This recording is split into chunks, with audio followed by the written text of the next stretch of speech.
Well, good morning and welcome to Sherbrooke Forest, not to be confused with Sherwood Forest, but we do have robbers here, so get into your car if you don't lock it up properly. So we've got something in common. All right, so I'm only 10 minutes away from my office, down where I live, up still in the Dandenong Ranges, and it's Lyrebirds I'm talking about today. I'll take you on a tour around here.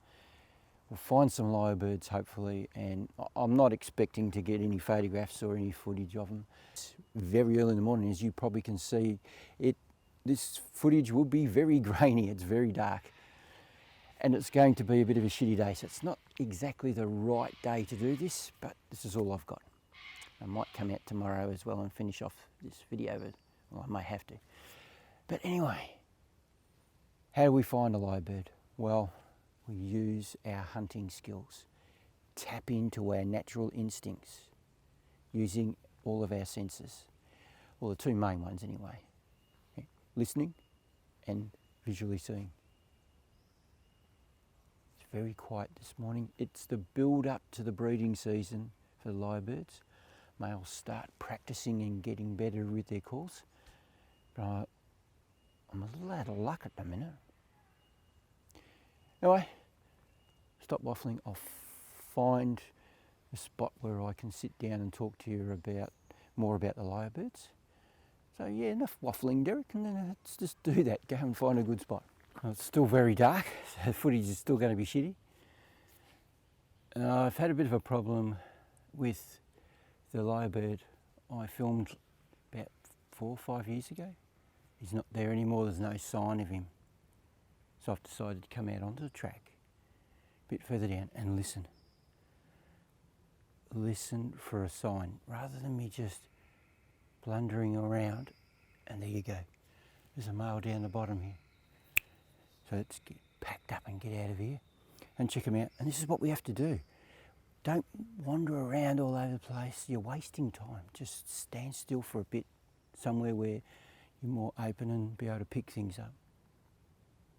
He's down the bottom there, so let's get going. We're listening to a lyrebird, a male, putting on a huge display. In the background there, you can hear a male, he's not far away from me.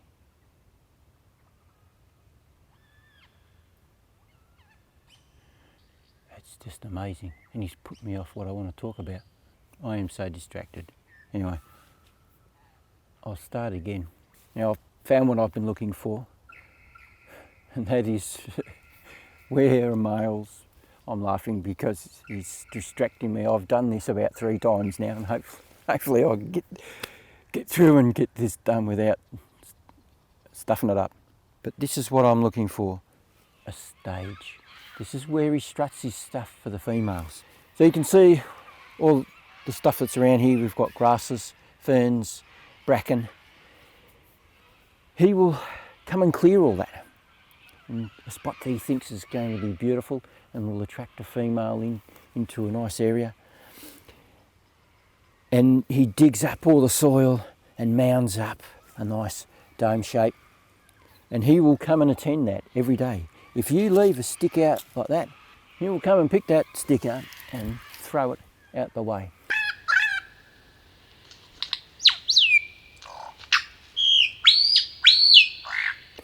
He loves to have this really clean. He hasn't been here today.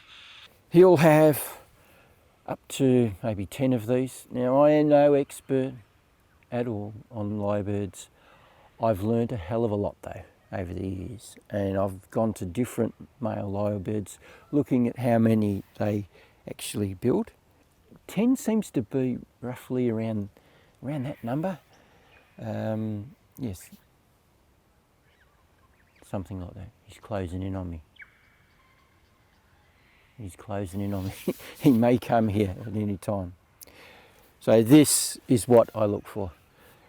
Once I've had a look around without disturbing him, because if you disturb them, they don't forget you, and as soon as they sense that you're around, they're going to move on. So I have to be extremely respectful to these guys. So I will pick the best one that suits me. It's the lighting conditions. also, because of this climbing grass that's around the place, it makes for really good camouflage. So if I can find somewhere that's about 6 metres away, or maybe even a little bit closer, where I can stay completely hidden. Now I've got a little bit of a hide over here, a bit of a natural hide. It's got some nice grass growing up over a shrub. So I'll sit in there for a while and see whether I can get anything. Alright, so let's talk about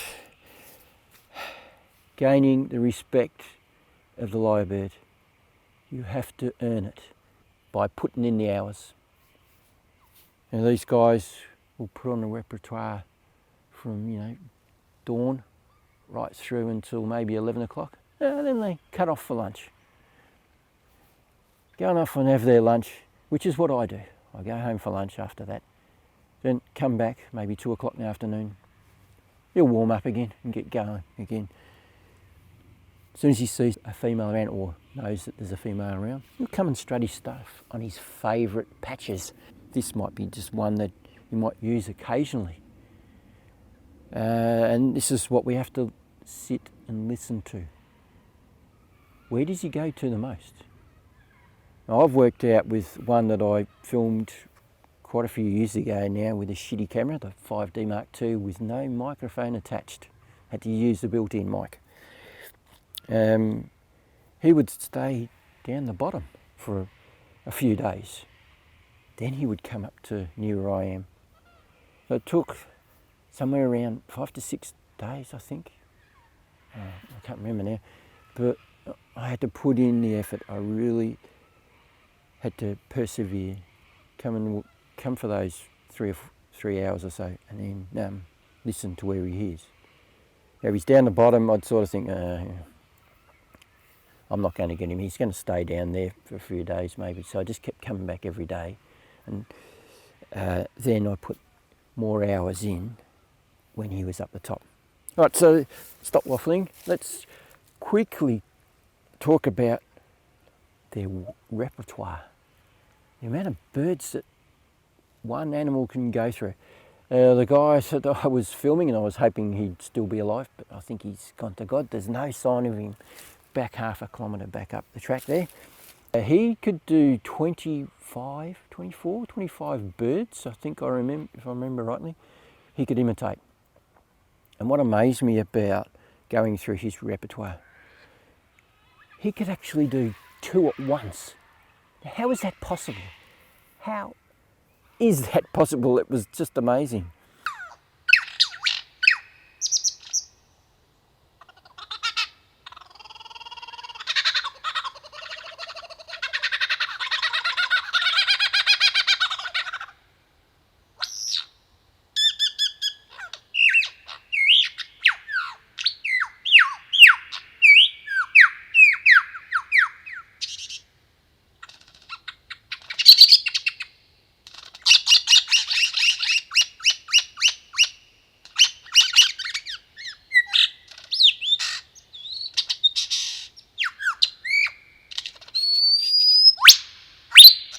There's a couple of things that lyrebirds do, and you're listening to it in the background there now. They do have their own voice and notes that they do.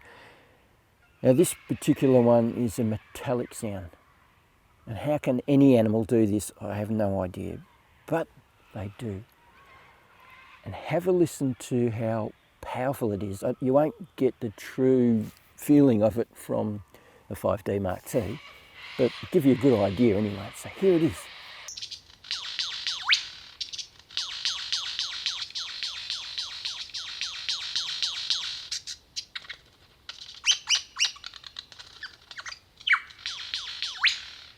Isn't it the weirdest thing?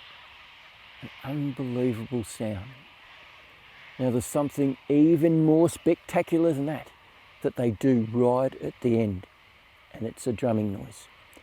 When you hear people talk about going out to the African savannas and listening to a male lion roar, even up to half a kilometre away, they always say you feel this power on your body, a resonation of their voice just vibrating on your body. It's a powerful moment. And it's the same with that drumming noise. So here it is.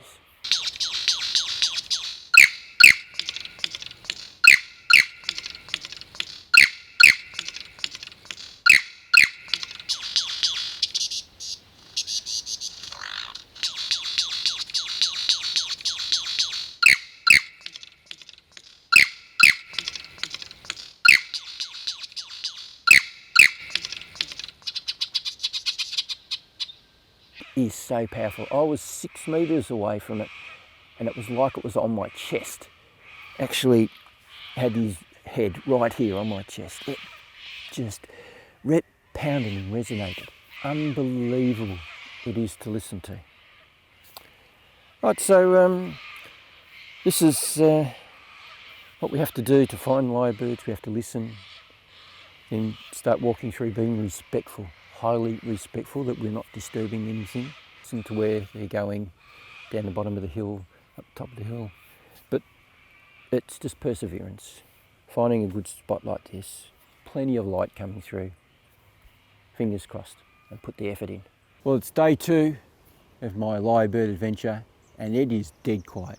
I've been here for an hour and I am not hearing any lyrebirds at all. And it is a beautiful morning. There is no clouds in the sky today, where yesterday I got chased off because it was raining. And I was hoping I could actually film the lyrebird that I was listening to yesterday.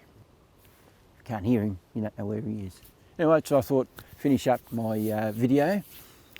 And one of my viewers asked me if I could help him out with a bit of a problem he's having with photographing black bears. Well, Mike, might have a bit of an answer for you, and the rest will be up to you by practicing and getting out there and doing it.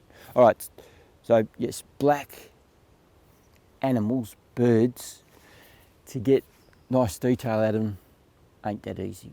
But you can get a fair bit if you photograph in the right light. Now with black bears, you are not going to be able to use a flash, I would say, because you probably end up getting mauled to death, them knowing that you're there. Might scare the crap out of them and they'll attack you. So a flash would probably be out of the question. So it's full sunlight to get those highlights on the shoulders and parts of the body, so we can see a bit of a definition of some sort of shape of the animal coming out properly. Right, so here's a few photographs I've taken of ravens, which, yeah, without the sunlight hitting them like that, giving us those highlights, there'd be no detail and they'd be horrible photographs. Most of the time, when they're flying past me, you think, oh, that would look great. But I know the sun's not in the right position. They're just going to be black.